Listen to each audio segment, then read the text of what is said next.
स्वागत है। आज हम मधुबनी जिला के सबसे हॉट सीट झंझारपुर विधानसभा क्षेत्र के बारे में बातचीत को आगे बढ़ाएंगे। आपको झंझारपुर विधानसभा क्षेत्र का ताजा हाल और समीकरण भी बताएंगे।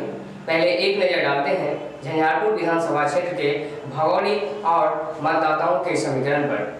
आपको बता दें कि 3 अप्रैल 2012 को विधानसभा में नए परिसीमन आयोग के प्रस्ताव पास होने के साथ ही झंझारपुर विधानसभा क्षेत्र का भौगोलिक स्थिति काफी बदल गया। साल 2010 के विधानसभा चुनाव तक अंडाढारी प्रखंड क्षेत्र जो झंझारपुर विधानसभा का हिस्सा था, वह 2015 के विधानसभा चुनाव में कटकर राजनगर का हिस्सा बन गया। वहीं मधेपुर विधानसभा खत्म होकर झंझारपुर और फुलपरास विधानसभा में बढ़ गया।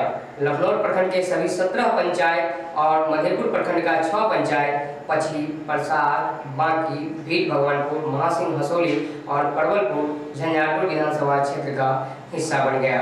नए परिसीमन के बाद झंझारपुर विधानसभा क्षेत्र का काफी कुछ समीकरण बदल गया। किसी वर्ग विशेष की राजनीति करना अब झंझारपुर विधानसभा क्षेत्र में संभव नहीं रहा।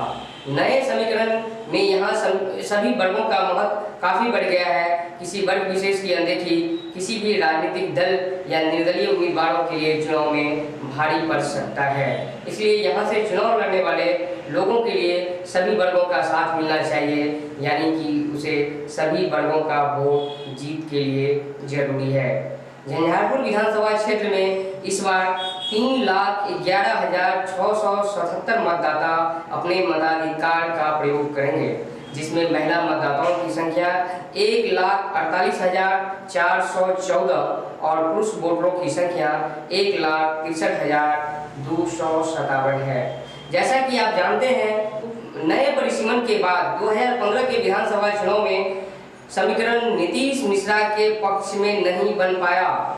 जदयू से बगावत कर उन्होंने तत्कालीन मुख्यमंत्री जीतन राम मांझी के साथ मिलकर हम पार्टी का गठन किया, मगर वे बीजेपी के सिंबल पर चुनाव लड़े थे, जहां उसे महागठबंधन में शामिल रहे। जदयू के समर्थन से राजद के प्रत्याशी गुलाब यादव के हाथों 834 वोट से चुनाव हारना पड़ गया। राजद के गुलाब यादव यहाँ के निवर्तमान विधायक है। अब आपको हम झंझारपुर विधानसभा क्षेत्र का हाल विस्तार से बताएंगे। हमने विधानसभा क्षेत्र के अलग अलग जगहों का जायजा लिया, चौक चौराहों पर खड़े राजनीतिक दलों के कार्यकर्ताओं से बात की। हमने आज के अपने इस जनमत 2020 कार्यक्रम के बाबत महागठबंधन के कार्यकर्ताओं से बात कर उनकी राय ली। महागठबंधन में सीट शेयरिंग को लेकर अब कोई मामला नहीं रहा, जिससे महागठबंधन के कार्यकर्ताओं ने राहत की सांस ली है। लेकिन टिकट की दावेदारी महागठबंधन के 3 अहम घटक दल राजद, कांग्रेस और सीपीएम के बीच फंसा हुआ है, जिसका असर यहाँ भी महागठबंधन के घटक दलों के राजनीतिक कार्यकर्ताओं पर स्पष्ट देखा जा रहा है। राजद बिहार में महागठबंधन की अगुवाई कर रहा है। ऐसे में यह तो तय है कि वह पहले अपने बारे में सोचेगा, बाद में सहयोगियों के लिए। राजद का वर्तमान में इस सीट पर कब्जा है, तो निश्चित रूप से राजद इस सीट से कभी अपनी दावेदारी छोड़ने को तैयार नहीं होगा। निवर्तमान विधायक गुलाब यादव के झंझारपुर विधानसभा क्षेत्र से चुनाव लड़ने पर संशय बरकरार है। झंझारपुर विधानसभा क्षेत्र से राजद 2 बार विधानसभा का चुनाव जीत चुके हैं। बावजूद राजद में बड़े जनाधार वाले नेताओं की कमी पार्टी को निश्चित रूप से खल रही होगी। निवर्तमान विधायक गुलाब यादव के कभी फुलपरास तो कभी लोखा-लोखी विधानसभा क्षेत्र से चुनाव लड़ने की बातें सामने आ रही है। पटना में बैठे हमारे सूत्र से जो हमें जानकारियां मिल रही है, उसे ही हम आप तक पहुंचाने का प्रयत्न करते हैं। सभी राजनीतिक दलों के सीट बंटवारे पर हमारे सूत्र की कड़ी नजर है। जैसे ही क्षेत्र में किसी राजनीतिक दल के उम्मीदवारों का टिकट फाइनल होता है, हम आपको खबर सबसे पहले देते रहेंगे। अभी राजद से जिस प्रकार कोई एक नाम सामने नहीं आ जाता, तो ऐसे में यह भी कयास लगाया जा रहा है कि यह सीट महागठबंधन की सहयोगी कांग्रेस या कम्युनिस्ट पार्टी को भी दी जा सकती है। वैसे कांग्रेस 1990 के बाद यहाँ से कभी चुनाव नहीं जीत पाई है।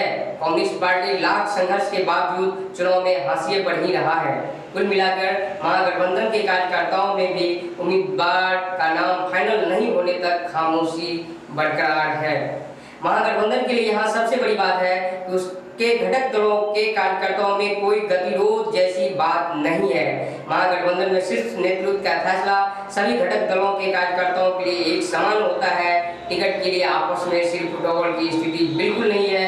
दर्जन भर लोग राजद से टिकट मिलने की आस में पटना में डेरा जमाए हुए हैं। बस यहाँ से उम्मीदवार का नाम फाइनल होना शेष है। इसी तरह का हर ताजा अपडेट हम आप तक पहुँचाते रहेंगे। बने रहिए मेरे साथ, आप देखते रहिए चौथा स्तंभ डिजिटल न्यूज।